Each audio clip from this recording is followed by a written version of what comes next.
isang survey po ng International Magazine, lumabas na ika-17 ang Pilipinas sa best places for women.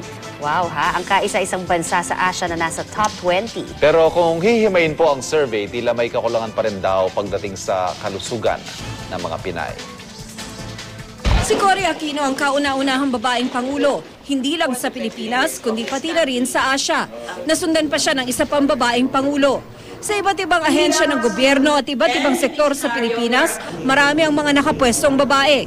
Sa isang survey ng Newsweek magazine noong nakaraang taon, lumabas na ika-17 ang Pilipinas sa listahan ng best places for women. Ang Pilipinas lang din ang kaisa-isang bansa sa Asia na pumasok sa top 20. Sa kabuuan, malaya raw ang mga Pilipinang magdesisyon at binibigyan daw sila ng mga oportunidad. Pinakamataas ang score na nakuha ng Pilipinas sa edukasyon. Mataas din ang score ng bansa sa economics, justice at politics, pero mababa sa aspetong pangkalusugan. Sangayon si Maria Carmen sa survey, malayo na raw ang narating ng mga Pilipinang tulad niya na nagkaroon ng magandang edukasyon at trabaho. Hindi gender yung tiningnan, kundi on your capabilities and yung experiences mo, yung skills mo. Yun nga lang, may mga pagkakataong nararamdaman pa rin daw niyang hindi pa rin lubusang magkapantay ang mga babae at lalaki sa bansa.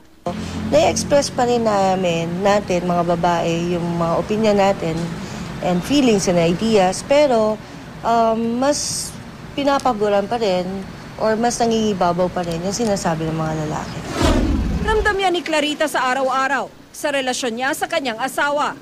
Sino pong nasusunod? Siya.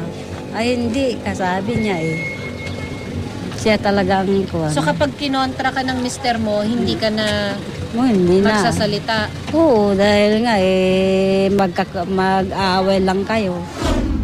Kumikita nga, pero kulang naman ang 1,500 pesos na buwan ang kita niya sa pagbabantay ng tindahan. Wala kasi siya makuhang trabaho dahil di siya nakapagtapos ng pag-aaral.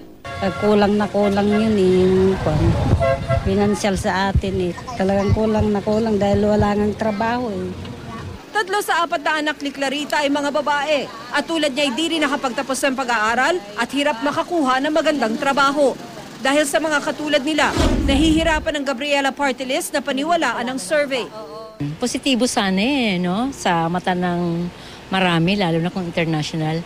Sino ba ang nagtatamasa ng magandang buhay? Kumbaga yung mga babae lamang nakabilang doon sa nakaaangat na sektor ng ating lipunan, hindi makatotohanan para sa buhay ng mga Pilipina na sinasabing masarap manirahan dito. Problema pa rin daw ng maraming kababaihan ang kahirapan, kawalan ng trabaho, health services at tirahan. At para raw masabing tunay ngang empowered o may kapangyarihan ng mga kababaihan, dapat daw ay umangat ang kanyang kalagayan sa aspetong pang-ekonomiya, pampolitika at kultural.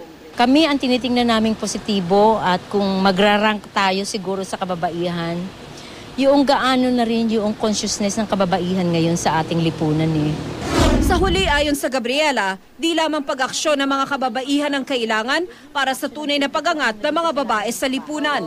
Mahalaga rin daw ang pakikipagtulungan ng mga kalalakihan. Tina Panganiban Perez, GMA News.